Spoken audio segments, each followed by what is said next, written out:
Sir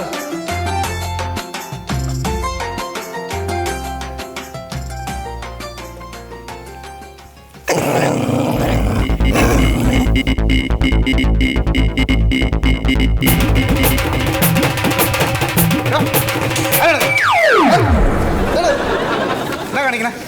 ആരാ ആളില്ലാത്ത സമയം നോക്കി സർക്കാർ ഓഫീസിൽ കക്കാൻ വന്നതാണോ? ഞാൻ വയർമാനാണ്. താൻ ആരായാലും ഇതൊക്കെ അടുക്കി വെച്ചിട്ട് മതി ബാക്കി കാര്യം. അടുക്കി വെക്കണം. സർക്കാർ ഓഫീസിൽ വന്ന് ആളില്ലാത്ത സമയം ഫയലുകളൊക്കെ എടുത്ത് കളിക്കാൻ താൻ ആരാ? എടുക്കണം. വിലപിടിപ്പുള്ള ഫയലുകളാണ് എടുത്ത് അടുക്കി വെക്കും.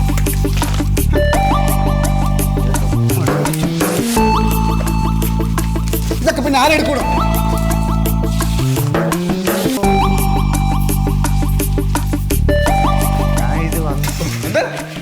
സാറേ സാറേ എന്ന് വിളിച്ച് വിളിച്ചില്ലാതെ ഈ ഫയൽ എടുക്കോ? സാറില്ലാത്തോണ്ട് സംഭവം എന്തോന്ന് നോക്കാൻ വേണ്ടി തുറന്നു. അല്ല, ഈ ആളില്ലാത്ത ഓഫീസിൽ കയറി എല്ലാം നോക്കാൻ താൻ ആരാ?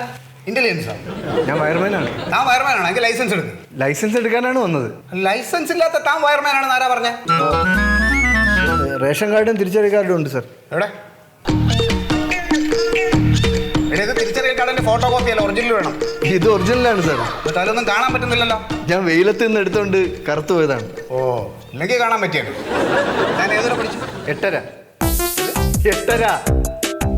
എങ്ങനെ? അതായത് 8ാം ക്ലാസ്സും ക്രിസ്മസിന്റെ പകുതി ആയപ്പോഴത്തേക്ക് പഠിത്തം നിർത്തി. അതുകൊണ്ട് ഞാൻ എല്ലായിടത്തും 8.5 എന്ന് പറയും. ഏതുവരെ പഠിച്ചെന്ന് ചോദിക്കുമ്പോ മേലാൽ ഇമ്മാതിരത്തെ കൂറ തമാശയായിട്ട് ഈ ഓഫീസിൽ എന്നെ കാണാൻ വരരുത്. ഇതിനെക്കാളും വലിയ തമാശകൾ ഈ ഓഫീസിൽ നടക്കുന്നുണ്ട്. രണ്ടെണ്ണം ഞാൻ അങ്ങോട്ട് പറഞ്ഞു തരട്ടെ. താൻ എത്ര വർഷമായിട്ട് വയറിംഗ് പണി തുടങ്ങിയിട്ട്? 5-6 വർഷം കൊണ്ട് ഭിത്തി അടിച്ച് തഴമ്പിച്ച കൈയാണ് സാർ ഇത്. എന്നിട്ട് മേശരി ആയോ? ആയി. എടോ, സാധാരണ 2 വർഷം ഭിത്തി ഇടിച്ച് കഴിയുമ്പോൾ തന്നെ മേശരിയാവും. അടുത്ത കൊല്ലം മെയിൻ മേശരിയാവും. ചിരിക്കടോ. എടാ, ഇതൊക്കെ ഇവിടുത്തെ തമാശയാണ്. ചിരിക്കടോ. തനിക്ക് ലൈസൻസ് വേണ്ടേ? ചിരിക്കടോ. ചിരിക്കടോ കൊണ്ട്. അത് തനിക്ക് നേരെ ചിരിക്കാൻ അറിയില്ലേ? ആ, തമാശയായിട്ട് വന്നേക്കുന്നു.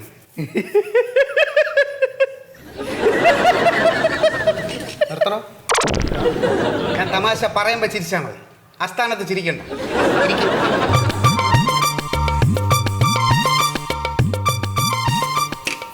അപേക്ഷ കൊടുത്തോ? അപേക്ഷ എങ്ങനെയാണ് സാർ കൊടുക്കുന്നത്? അപേക്ഷ എങ്ങനെയാണ് കൊടുക്കുന്നത്? അപേക്ഷ എങ്ങനെയാണ് കൊടുക്കുന്നതെന്ന് അപേക്ഷ കൈ കൊണ്ട് എഴുതി കൊടുക്കണം. തമാശ. ഇപ്പൊ തനിക്ക് ഈ ഓഫീസിലെ തമാശകൾ ഏതാണ്ട് മനസ്സിലായി തുടങ്ങി അല്ലേ? മനസ്സിലായി. പക്ഷെ ഈ പറഞ്ഞത് തമാശയല്ല. അപേക്ഷ കൈ കൊണ്ട് തന്നെയാണ് എഴുതി കൊടുക്കാനുള്ളത്. ആദ്യം ഒരു അപേക്ഷ കൊടുക്കും. അപേക്ഷ വാങ്ങിക്കാനാണ് ഞാൻ വന്നത്. അപേക്ഷ തമാശ. നിർത്തണോ? തമാശ പറഞ്ഞിട്ട് ഞാൻ പറഞ്ഞു തരാം. അപ്പം താൻ ചിരിച്ചാൽ മതി കേട്ടോ. അപേക്ഷ ഫോം വാങ്ങിച്ച് എഴുതി ചെല്ലാൻ വാങ്ങും. തമാശ ആയിരിക്കും. അല്ല, സീരിയസ് കാര്യമായിട്ട്. തനിക്ക് ലൈസൻസ് വേണ്ടേ? വേണമെങ്കിൽ ഞാൻ പറയുമ്പോൾ ചിരിച്ചാൽ മതി. ഇപ്പൊ ചിരിക്കണ്ട. തനിക്ക് ലൈസൻസ് വേണമെങ്കിൽ തന്റെ കോൺട്രാക്ടറെ കണ്ട് സമ്മതപത്രം മേടിക്കണം. സമ്മതപത്രമൊക്കെ പെട്ടെന്ന് തരും കോൺട്രാക്ടർ. അങ്ങനെയാണെങ്കിൽ ലൈസൻസ് എടുക്കാനുള്ള അപേക്ഷ ഫോറം പൂരിപ്പിച്ച് ചെല്ലാൻ ഇടയ്ക്ക്. ചെല്ലാനോ? എടോ, ചെല്ലാൻ. ആരുടെ കൂടെ? എന്റെ പെരുവല്ലിൽ നിന്ന് പെരുത്ത് കയറുക. എന്താണ് ചിരിക്കുന്നത്? എന്താണ് അത് ചിരിക്കുന്നത്? സാറിന്റെ പെരുവരലിൽ നിന്ന് പെരുത്ത് കയറണമെങ്കിൽ സാറ് ഒരു പേപ്പർ ചുരുട്ടി ചെവിയുടെ പിറകെ വെച്ചാൽ മതി. പെരുപ്പ് മാറും. ചെമ്പരത്തി പൂ പറിച്ചേ തന്റെ ചെവിയിൽ വെച്ചാൽ കുറച്ചുകൂടെ നല്ലതായിരിക്കും. എടാ, പോയി അപേക്ഷ ഫോം മേടിക്കണോ?